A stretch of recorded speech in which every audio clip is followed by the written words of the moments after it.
Cristiano Ronaldo arrived at the sleek modern studio of the European TV channel, his demeanour as composed as ever. He had done hundreds of interviews before, but something about the atmosphere in the room felt off. The lights seemed harsher, the air colder, and the producer's smile a little too forced. But Ronaldo, ever the professional, walked onto the stage, greeted the host with a handshake, and took his seat.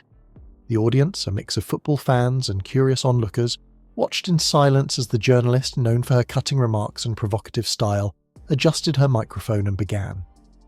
Her name was Sophia Lorma, a sharp-tongued interviewer with a reputation for pushing athletes to their breaking points. She thrived on controversy, her interviews often turning into headline-worthy clashes. A few months prior, she had ridiculed a rising basketball star, dismissing his achievements as overhyped social media fame. The player, caught off guard, had struggled to defend himself, leading to a media storm that divided fans and critics alike. Tonight, many wondered if she would attempt a similar takedown with Ronaldo, or if he would be the one to turn the tables. She started off pleasantly enough. "Cristiano, you've played in different leagues, adapting to different styles of football. What has been the most challenging transition in your career?" Ronaldo smiled. "Every league has its own challenges.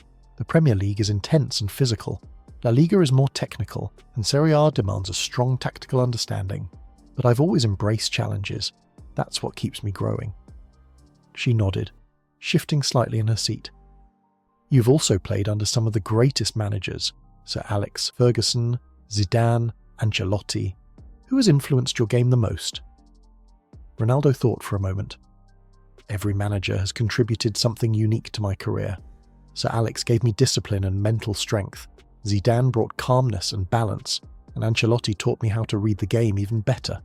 I've been lucky to learn from the best." Then the tone shifted. "Cristiano, you've won everything. League titles, Champions Leagues, Ballon d'Ors. But isn't it fair to say that your success is largely due to the teams you've played in rather than your own talent? I mean, surely with players like Paul Scholes, Luka Modric and Karim Benzema feeding you passes, even an average striker would look world-class." A brief hush fell over the studio. Ronaldo smiled, his expression unreadable. "Football is a team sport. No player can succeed alone, not even the greatest. But to suggest that my achievements are only due to my teammates would be unfair to them and to me. If talent alone won games, the best teams would always win. But talent, hard work, discipline and mentality make the difference. I have always pushed myself beyond my limits, and my numbers reflect that." The journalist smirked, seemingly unimpressed. "But statistics can be misleading, can't they? There have been players with better goal ratios than you. Some would argue that Lionel Messi, for example, has been a more naturally gifted player, yet you insist on putting yourself in the same conversation." The bait was obvious, but Ronaldo didn't bite. He leaned forward slightly, his voice calm but firm. "Football is not just about numbers, nor is it about comparisons. Every player has their own story, their own struggles, their own victories. I have immense respect for Messi, and he has pushed me to be a better player, just as I hope I've done for him. But if we measure success by longevity, adaptability and impact across different leagues and countries, then my career speaks for itself. I have proved myself in England, Spain, Italy, and on the international stage. Not many can say the same." A murmur rippled through the audience. The journalist, sensing she was losing ground, changed tactics. "Some people say you're arrogant, that your confidence comes off as self-obsession rather than self-belief, that you put yourself above the team." Ronaldo chuckled, shaking his head slightly. "Confidence and arrogance are not the same. Confidence is built from years of dedication, from proving yourself in the most difficult moments.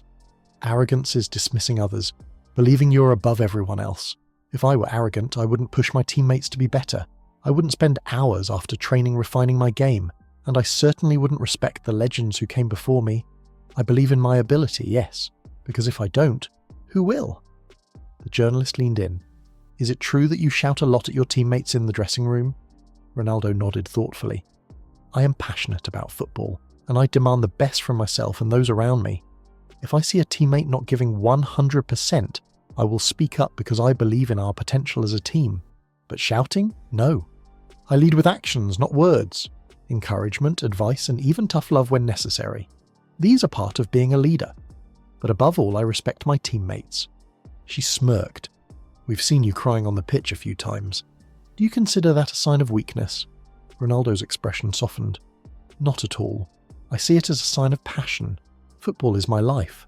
And when you give everything, emotions come naturally. Winning, losing, missing a chance. These moments matter. If showing emotion is weakness, then maybe we need more weakness in the world. Because caring deeply about what you do is never a flaw." The journalist then pressed on.